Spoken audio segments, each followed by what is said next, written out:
So now, in this particular question, we have been asked to calculate the molecular mass of a total of two substances. The first one that we are going to do is sodium sulfate, which is given by the formula Na2SO4. Before starting with this particular question, I need to tell you all that the atomic masses of every element required by you will already be given in the question. It is something that we don't need to memorize. So oxygen is 16, Na is 23, aluminium is 27, phosphorus is 31, and sulfur is 32. This information will be given in the question. No need to memorize it. Let's start. Now, as far as I know about molecular mass, what is it exactly? It is the sum total of all the individual atomic masses of all the atoms which are present in a particular molecule. Take this information, let's apply it in a sum, let's begin. Now, as far as sodium sulfate is considered, the first thing that we need to write down is its formula. It is given by the formula Na2SO4. How many atoms of sodium does it have? It has a total of 2 atoms of sodium. Every atom of sodium has a weight of 23. So we take the 23 multiplied by 2 and we get the answer as 46. Great. Who is the next atom I should consider? Sulfur. What is the weight of sulfur? 32. How many atoms of sulfur? 1. So that's my next piece of information. I have sulfur having a weight of 32. I have 1 atom of sulfur. So 32 into 1 is going to be 32. Great. And finally, oxygen. Slightly tricky. Think about this carefully. What is the mass of 1 atom of oxygen? 16. How many atoms of oxygen are there? 4. So these two figures should be multiplied with respect to each other. 16 into 4 gives me the gross total figure as 64. So in sodium sulfate, 46 is contributed by sodium, 32 is contributed by sulfur, and oxygen contributes a grand total value of 64. Let's write this particular thing down.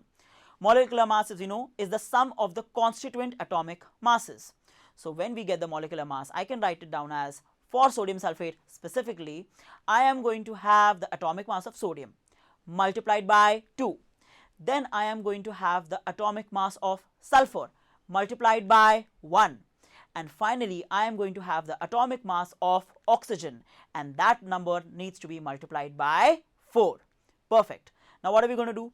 We're going to take 46, add 32, add 64, and the gross total answer, the one that I'm expecting, is going to be 142.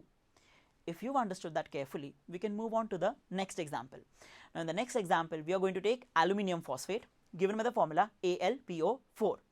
The formula is given. Let's start. What is the mass of 1 atom of aluminium? 27. How many atoms of aluminium? 1. So for aluminium, it is going to be 27 into 1, and that's obviously going to be 27 itself. Who do we have next? Phosphorus. What is the mass of 1 atom of phosphorus? Perfect. It happens to be 31.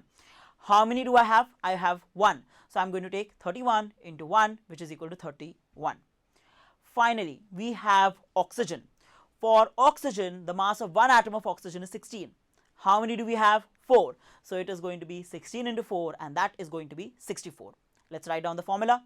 Molecular mass is sum of the constituent atomic masses. That is something that we agree to. That is what gives me molecular mass. So for aluminium phosphate, what am I going to do? I am going to take the atomic mass of aluminium multiplied by 1. Then I am going to take the atomic mass of phosphorus and I am going to multiply it by 1 again.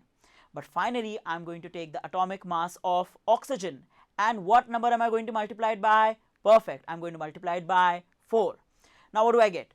27 plus 31 plus 64, and that gives me my perfect answer, the one that I am waiting for, 122.